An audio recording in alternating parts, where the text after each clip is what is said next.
देखिए थ्योरम क्या कर रही है कि जी एक नॉन एम्प्टी फाइनाइट सेट है, परिमित अरेख समुच्चय है, जी द्विचर संक्रिया है, स्टार द्विचर संक्रिया है, तब जी है वो ग्रुप होगा यदि और केवल यदि ए स्टार बी स्टार सी बराबर A star B star c है और ए बी सी यानी कि साचर्य नियम का पालन करे। और दूसरा कह रहा है कि निरसन नियम का पालन करे।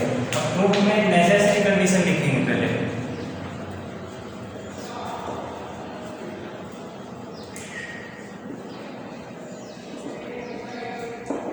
नेसेसरी कंडीशन यानी नेसेसरी क्या कहता है कि ऊपर जो दे रखा है उससे नीचे वाला प्रूफ करना। ऊपर क्या दिया हुआ है कि स्टार द्विचर संक्रिया के साथ ग्रुप है, तो हमें द्विचर संक्रिया के साथ ग्रुप है तो हमें प्रूफ करना है कि यह निरसन नियम का पालन करेगा तथा साचर्य गुणधर्म का पालन करेगा।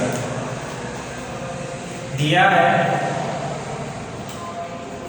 जी है वो स्टार के रिस्पेक्ट में ग्रुप है, तब हमें सिद्ध करना है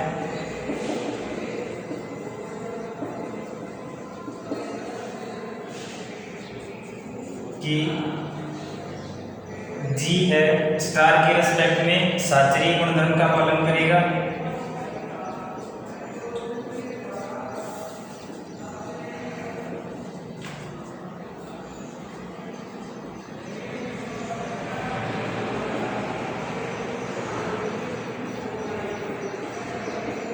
तथा निरसन नियम का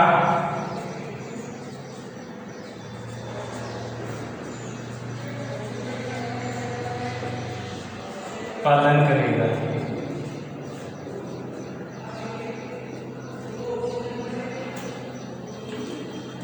यहाँ ग्रुप की सेकंड प्रॉपर्टी से, यहाँ ग्रुप की द्वितीय प्रॉपर्टी से, द्वितीय गुणधर्म से साचर्य नियम का पालन करता है।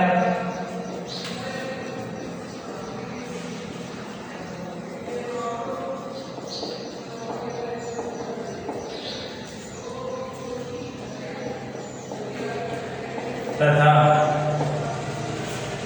ग्रुप की सेकंड प्रॉपर्टी से साचर्य नियम का पालन करता है तथा निरसन नियम का भी प्रमेय 2 से निरसन नियम का भी पालन करता है।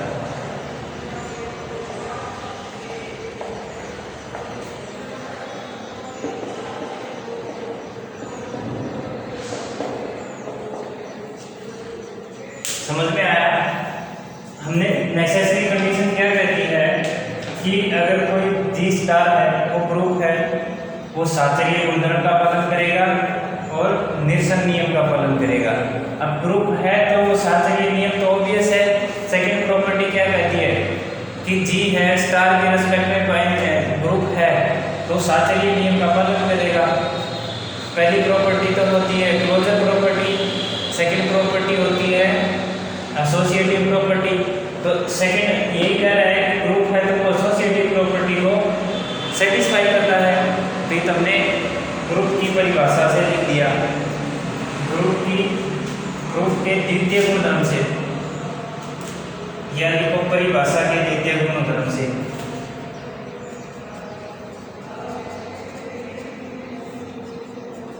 ग्रुप की परिभाषा के द्वितीय गुणधर्म से एसोसिएटिव प्रॉपर्टी को सेटिस्फाई करता है।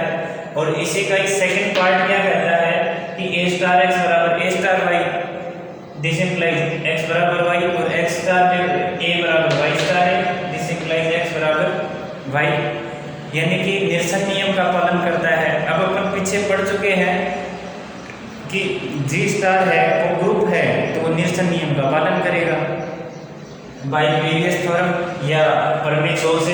2 नंबर प्रमेय थी ये, 2 नंबर प्रमेय से हम कह सकते हैं कि ये निरसन नियम का पालन करता है। अब नेसेसरी कंडीशन हो गई। अब सफिशिएंट कंडीशन क्या होती है?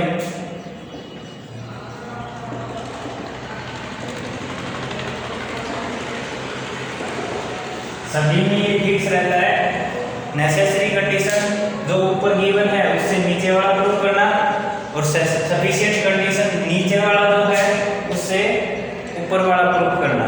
ठीक है, अब इससे हम ये प्रूव करेंगे, यानी नीचे वाले से ऊपर वाला प्रूव करेंगे एसोसिएटिव प्रॉपर्टी को संतुष्ट करता है और निल्सन नियम को संतुष्ट करता है, तो यह ग्रुप है, ये प्रूव करेंगे। अब ये प्रूव करने के लिए भी हमें पीछे वाली थ्योरम की आवश्यकता पड़ेगी। पहले हम इसका उपयोग करते हुए पीछे वाली थ्योरम बता देंगे कि ए स्टार एक्स बराबर बी, ए बी कोई जी के अवयव है, तब इन दोनों के रेस्पेक्ट में एक तीसरा अवयव ऐसा मिलता है जो कि सी होगा। सी ऐसा एग्जिस्ट करेगा कि वह यूनिक सॉल्यूशन रखेगा। अगर हम इतना बता दें कि इसका उपयोग करते हुए कि यह यूनिक सॉल्यूशन रखता है, तो बाय प्रीवियस थ्योरम हम कह देंगे कि ये अगेन ग्रुप होगा। ठीक है, अब देखो हमें लिखना क्या है, जी है, जी परिमित एरिक समुच्चय है,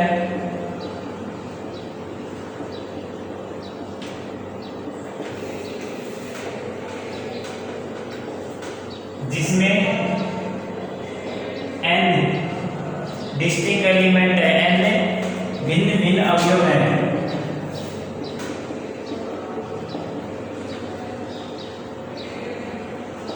देखिए क्या कहा है, जी परिमित एरिक समुच्चय है जो हमें दिया हुआ है, तथा या जिसमें n भिन्न भिन्न अवयव हैं जो निम्न प्रकार है।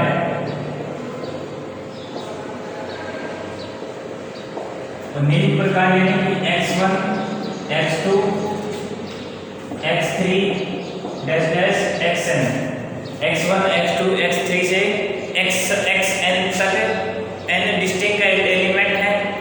अब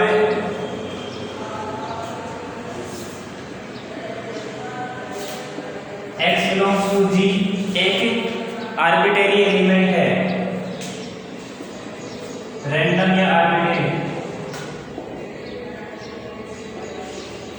एलिमेंट या आर्बिट्रेरी अवयव है।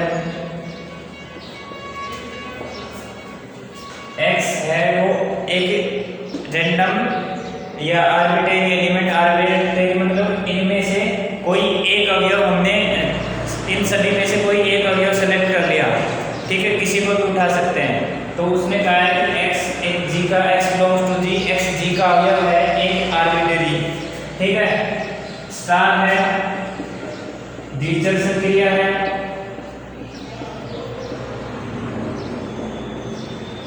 अतः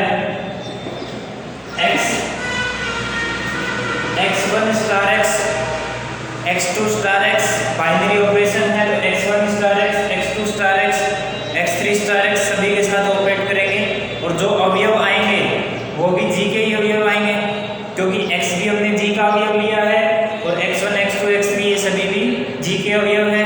तो द्विचर संक्रिया है, तो इनको ऑपरेट करने पर ये भी g के ही अवयव आएंगे। अतः x star x1, x star x2, x star x3, देखो x star x1, x star x2, x star x3 dash dash dash x star xn भी g के अवयव होंगे।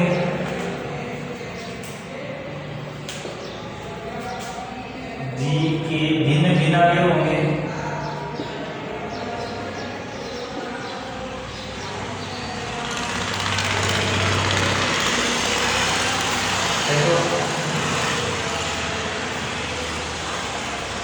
x1, x2, xn ये g के अवयव लिए थे, x एक आर्बिट्रेरी एलिमेंट लिया g का, स्टार द्विचर संक्रिया है, द्विचर संक्रिया है, तो ये x को इन सब के साथ ऑपरेट करेंगे, x star x1, x star x2 से x स्टार xn तक, ये भी g के भिन्न भिन्न अवयव होंगे। अब हम कहते हैं कि यदि संभव हो, तो यदि संभव हो कि इनमें से कोई भी दो एलिमेंट एक समान है, यदि संभव हो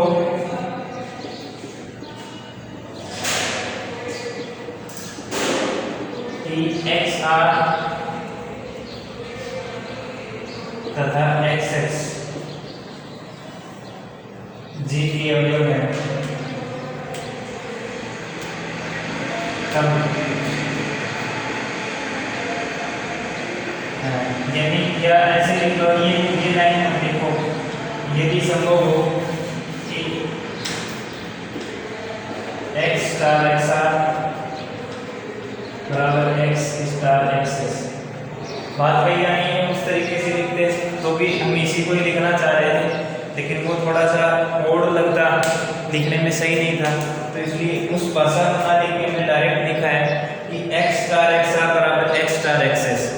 ठीक है, अगर ऐसा कोई पॉसिबल है कि एक्स स्टार एक्स आर तथा एक्स स्टार एक्सेस दोनों बराबर हो, तो अब देखो 2 नंबर प्रॉपर्टी से जो 2 नंबर दिया है, साचर्य नियम तथा निरसन नियम। अब निरसन नियम से हम यहाँ कह सकते हैं कि एक्स आर बराबर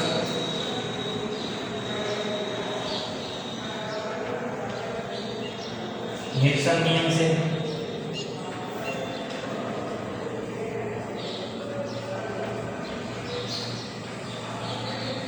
ठीक है, हमने निरसन नियम से क्या लिख दिया कि एक्स आर तथा एक्स एस दोनों बराबर हैं।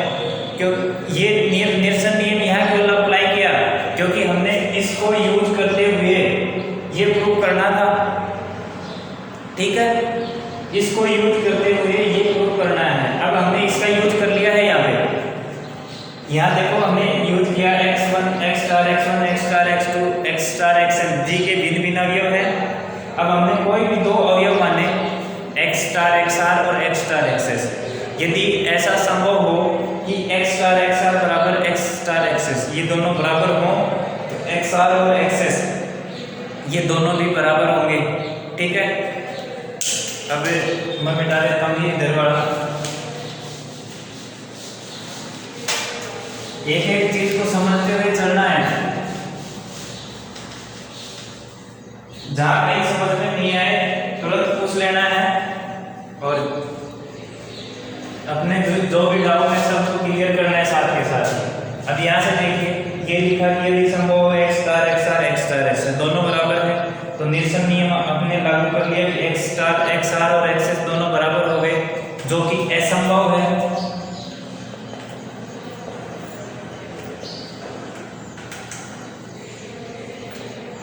असंभव क्यों बताया? असंभव क्यों बताया? क्योंकि हमने यहाँ दिया था x1 x2 x3 xn, ये सभी के लिए हैं, भिन्न भिन्न है। अगर ये भिन्न भिन्न है तो xr और xs किसके एलिमेंट हैं? इसी g के ये तो एलिमेंट है, इस g के एलिमेंट है, तो ये दोनों भी भिन्न भिन्न होंगे। तो इसलिए कह दिया कि हमने ये भी भिन्न भिन्न होंगे, जो कि असंभव है। असंभव है, रीजन लिखना चाहो तो लिख लो, क्योंकि XR तथा XS भी G के भिन्न भिन्न अवयव हैं।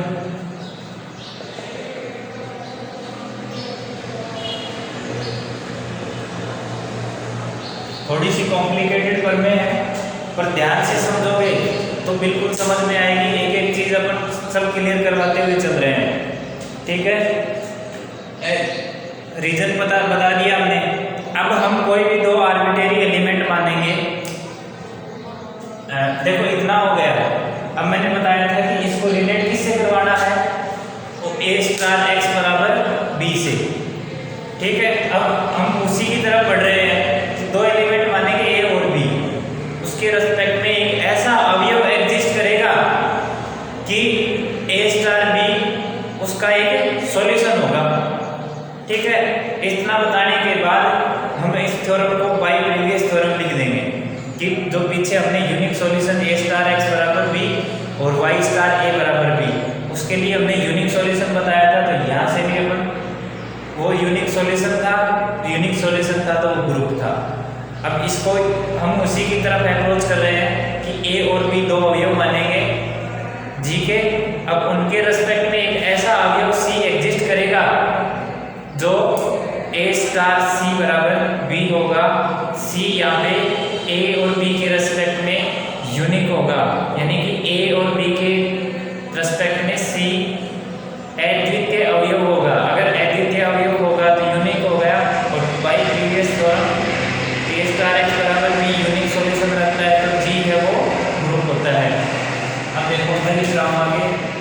माना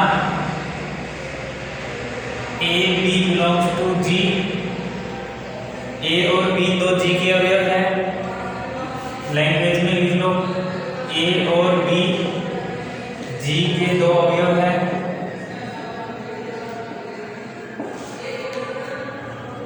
अब इनके सापेक्ष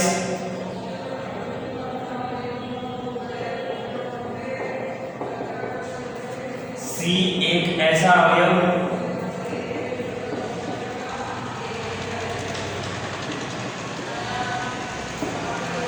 होगा जो ए स्टार सी बराबर बी होगा। यहाँ सी ए व बी के लिए अद्वितीय होगा।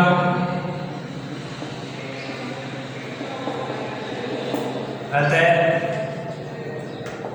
ए स्टार एक्स बराबर बी, जहां जो बात मैंने अभी बोली थी उसको लैंग्वेज में लिख दिया है।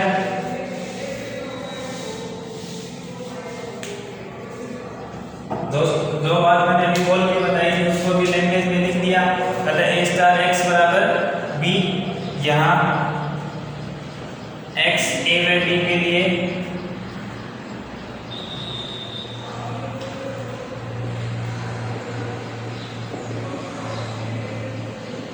अद्वितीय हल है। अब देखो कैंसिलेशन लॉ में आपने देखा हो, मैं थोड़ा इधर लिख देता हूँ कैंसिलेशन लॉ क्या लिखा था। ए स्टार एक्स बराबर A star Y, this implies X बराबर वाई, और एक्स स्टार ए बराबर Y star A, this implies X बराबर, ये कैंसिलेशन लॉ था। इतना तो हमने बता दिया ए स्टार एक्स बराबर ए स्टार वाई, तब एक्स बराबर वाई। अब इसका उपयोग करते हुए एक्स स्टार एक्स आर बराबर एक्स स्टार एक्स, यानी कि एक्स लेफ्ट में ऑपरेट किया था, हाँ लेफ्ट में, ये ऊपर वाला प्रूफ हो गया ना। देखो ए स्टार एक्स बराबर A star Y, A inverse left में ऑपरेट करेंगे तो एक्स बराबर वाई, ए इनवर्स इसमें देखो एक्स इनवर्स लेफ्ट में ऑपरेट किया था तो एक्स आर बराबर एक्स स्टार बराबर एक्स स्टार एक्स, लेफ्ट में इनवर्स ऑपरेट किया था एक्स आर बराबर एक्स, यानी कि ये प्रॉपर्टी यूज हो गई ए स्टार एक्स बराबर A star Y, this implies X बराबर वाई, यानी फर्स्ट प्रॉपर्टी हो गई। अब फर्स्ट प्रॉपर्टी तो ये प्रूफ हो गई यहाँ से, इसके लिए हमें यूनिक सॉल्यूशन मिल गया। अब सिमिलरली हमें सेकंड प्रॉपर्टी के लिए इसी प्रकार हम लिखेंगे यहाँ पे, इसी प्रकार इसमें ए स्टार एक्स बराबर बी, उसमें लिखेंगे वाई स्टार ए,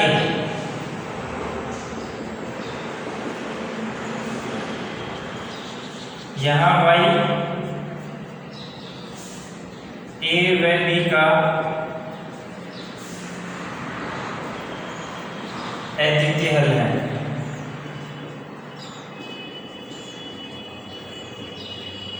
ठीक है, बस इतना सा काम करना है। लेफ्ट के लिए प्रूव कर दिया तो राइट के लिए इसी प्रकार लिखेंगे, सिमिलरली लिखेंगे।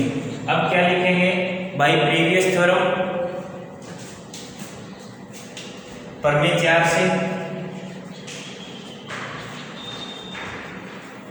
क्या लिखेंगे, प्रमेय 4 से ए स्टार एक्स बराबर बी तथा वाई स्टार ए बराबर बी अद्वितीय हल रखते हैं।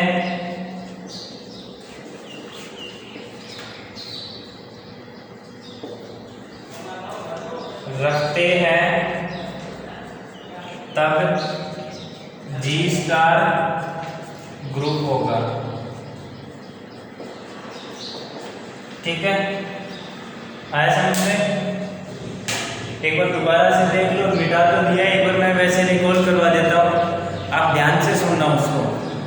थ्योरम क्या थी, हमने क्या दिया था, जी स्टार है वो द्विचर संक्रिया है, ग्रुप है इफ एंड ओनली यदि और केवल यदि। जी स्टार द्विचर स्टार जी है वो नॉन एम्प्टी सेट है, फाइनाइट सेट है, स्टार द्विचर संक्रिया है तथा ग्रुप है तब ग्रुप है तब साचरीय गुणधर्म और निरसन नियम का पालन करता है। ग्रुप है तो साचरीय नियम तो डेफिनेशन से और निरसन नियम थ्योरम नंबर 2 से। ठीक है, एग्जाम में आपको थ्योरम नंबर 2 नहीं लिखनी है, प्रमेय 2 नहीं लिखनी है, प्रमेय 2 का प्रूफ लिखना है उसी जगह। मैंने थोड़ा शॉर्ट बताने के लिए आपको प्रूफ नहीं लिखा है। आपको एग्जाम में या तो आप थोड़ा शॉर्ट लिखना चाहो, आपको उस थ्योरम का प्रूफ याद नहीं हो, तो आप इतना लिख सकते हो कि हम जानते हैं a स्टार x बराबर a star y, this implies x बराबर y। ठीक है, इतना लिख देना अगर आपको थ्योरम का प्रूफ नहीं याद हो तो। अगर वो थ्योरम का प्रूफ याद है तो वो थ्योरम का प्रूफ लिखना है, ज़्यादा बड़ा नहीं है, 4 लाइन का प्रूफ है, 4 लाइनें और ज़्यादा हो जाएंगी। ठीक है, अब उसमें नेसेसरी कंडीशन में क्या लिखेगी कि ग्रुप है तो साचरीय गुणधर्म का पालन करता है और निरसन नियम का पालन करता है। ठीक है, इतना बताया। उसके बाद में सफिशिएंट कंडीशन, सफिशिएंट कंडीशन में क्या लिखा है ये देखो यहाँ से कि जी है परिमित एरिक समुच्चय, परिमित एरिक समुच्चय यानी कि कम से कम तो एक एलिमेंट है और वो फाइनाइट सेट है। इसके बाद में क्या लिखा है कि जी में n डिस्टिंक्ट एलिमेंट है, x1 x2 xn।